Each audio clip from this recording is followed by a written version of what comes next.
This is dralvin.com, the business of wisdom where world leaders and thinkers do come to chat. Happen to have the extraordinary best-selling author of A Trail of Feathers. I'd like for this extraordinary best-selling author to share your name. After you share your name, tell me about the title of the book. My name is Tracey Lynn Damron, and the title of the book is A Trail of Feathers. Explain why did you decide to give it that title? Well, this is a true story about one woman's journey of love, death, murder, political power, deception, the supernatural, and consciousness. And through a lot of pain, a lot of death, a lot of confusion, all around me would be feathers or either messengers or birds. And being unconscious at the time and coming to consciousness, awareness of how life speaks to us sometimes in different ways, I now understand that that was life's way of telling me to keep my heart open when death and tragedy and things like that were to happen. I've had 5 men in my life who have died that I've either been married to or engaged to, and it's very traumatic for a woman, especially associated with love. That's a huge heartbreaker.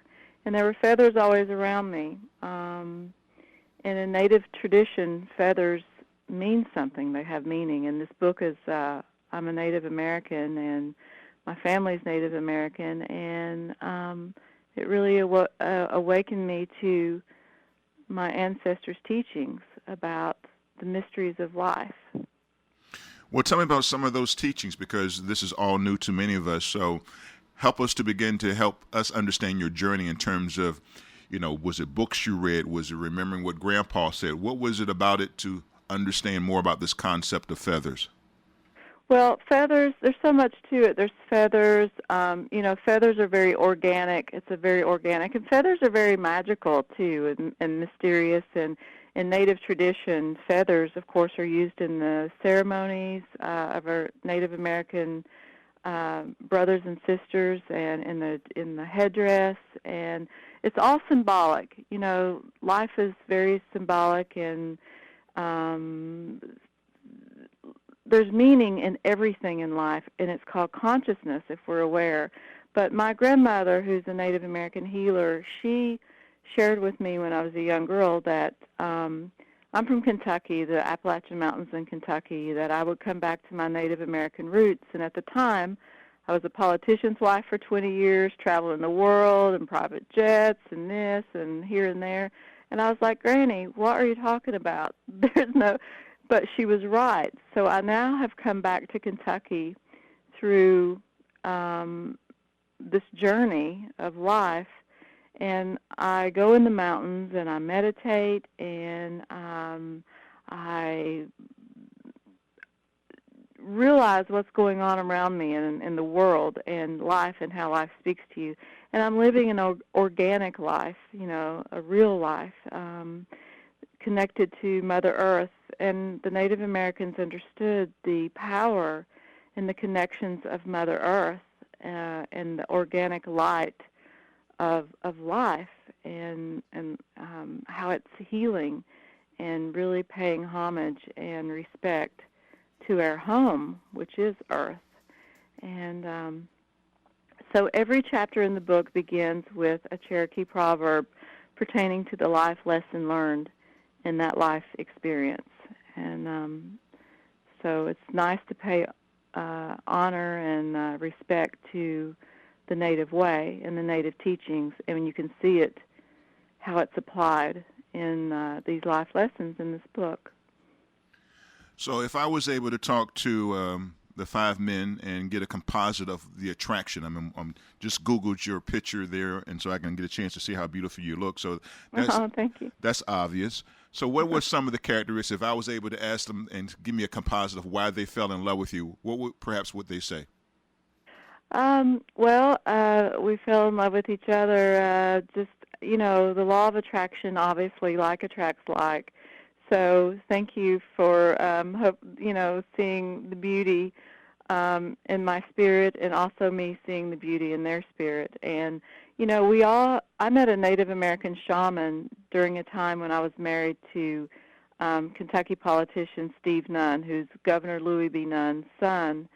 And something happened to Steve. Steve Nunn is now serving a life sentence in prison for murder.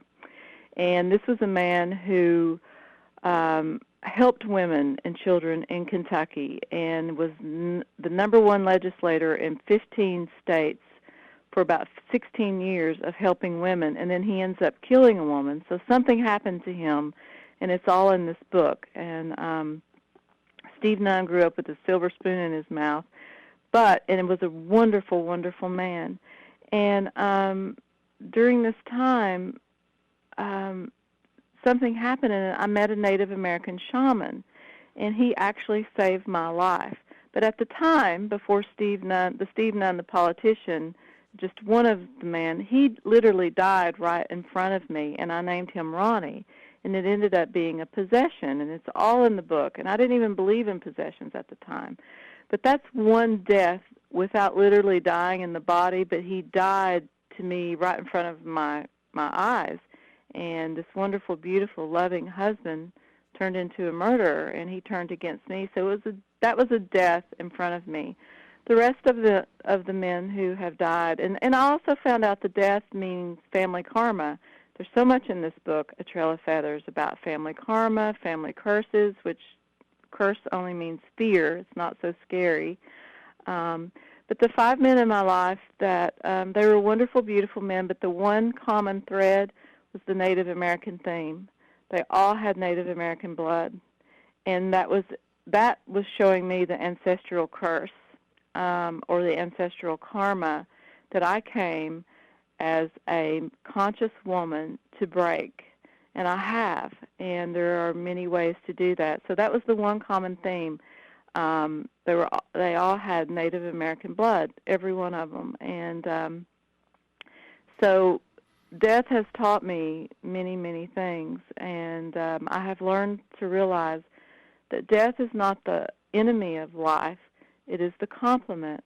It's the bride and the bridegroom, and so I have allowed that gift of understanding that everything in this life is a complement, not an opposite. Because when we see it as an opposite, then we're at war with whatever it is.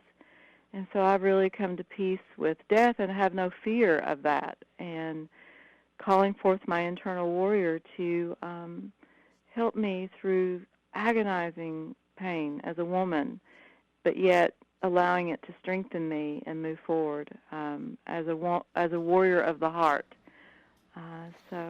But that was the one common thing with these men. They were very, very, intelligent, handsome, Native American blood, and death.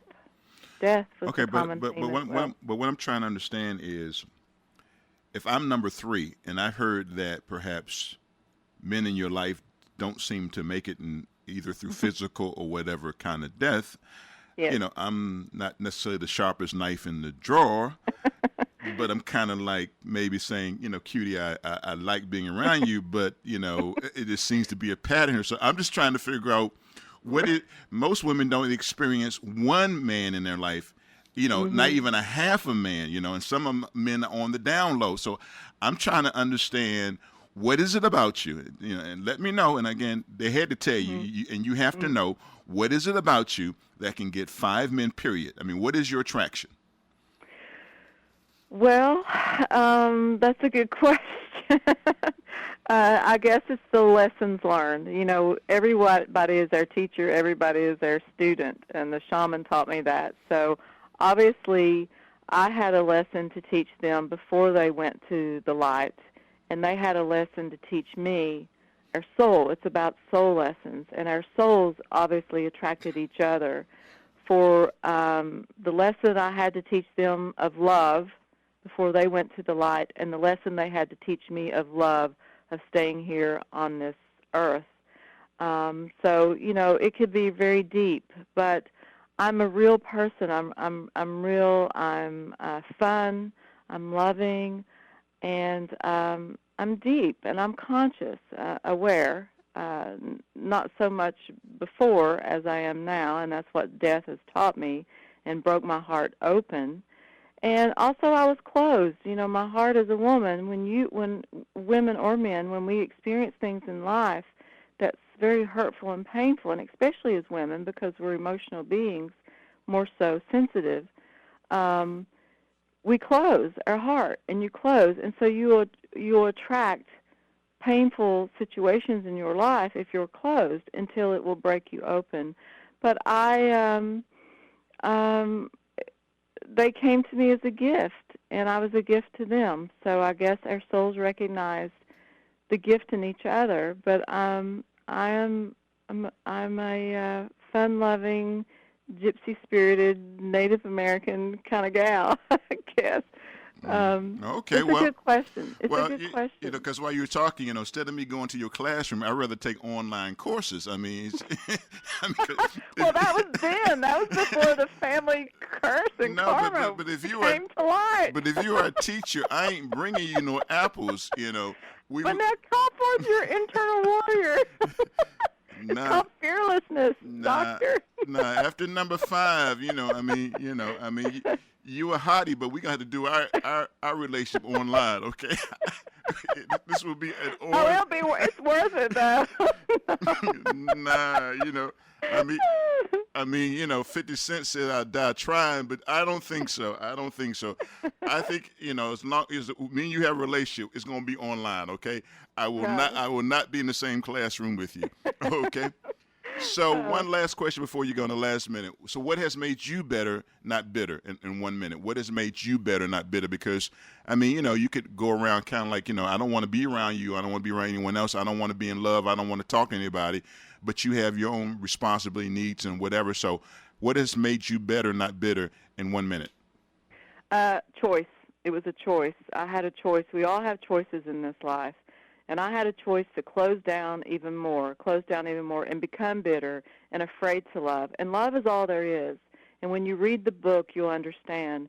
So I had a choice to open my heart even wider in the midst of the greatest pain and agony.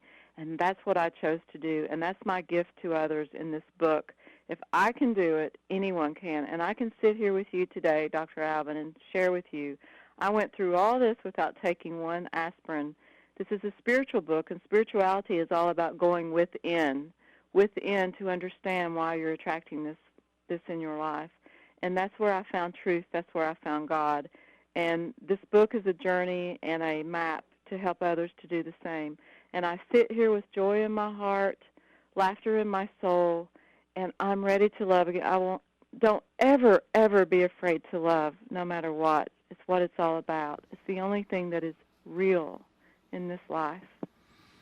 Well, thank you for sharing, Tracey. And like I said, you know, since you're a teacher, we're going to have online courses with you. I feel like you might change your mind. No. That internal warrior. Hoka, hoka, hey, crazy horse. Hoka, hoka, hey, it's a good day to die. Nah. You may not have taken some aspirins, but I want to know what was in that peace pipe, okay? This particular chat will be featured at dralvin.com. It will also be featured at dralvin.com on Facebook and also on Twitter at Dr. Alvin Jones. And if you don't hear from me after this date, you know what happened. So tell us. It's nice knowing you.